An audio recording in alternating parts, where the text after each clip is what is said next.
بول اسلام کے معزز سامعین السلام علیکم۔ روحانی اور جسمانی علاج ایام عمل کے لیے بہترین عمل۔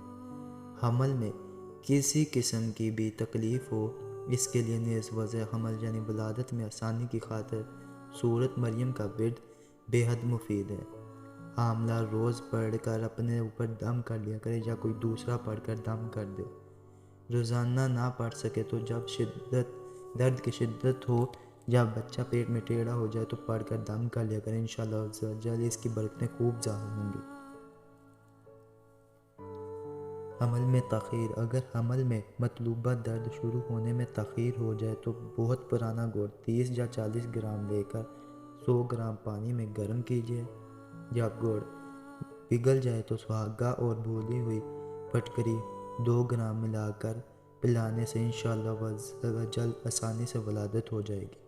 اگر پیٹ میں بچہ ٹیڑھا ہو گیا ہو تو سورہ انشقاق کی ابتدائی 5 یا 3 بار پڑھے، اول و آخر 3 مرتبہ درود پاک پڑھے۔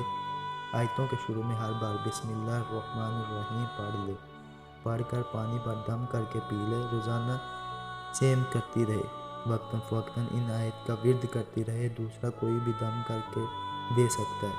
انشاءاللہ اللہ عز و جل بچہ سیدھا ہو جائے گا اور درد کے لیے بھی مفید ہے۔ سفید پانی 3 گرام زیرہ اور شکر پیس کر ملا لیجیے۔ اس چورن کو مناسب مقدار میں چاول کا دھون میں ملا کر پینے سے انشاءاللہ عز و جل سفید پانی گرنا بند ہو جائے گا۔ 6 گرام خالص گھی اور 1 پکا کیلا ساتھ کھانے سے انشاءاللہ عز و جل پانی گرنا بند ہو جائے گا۔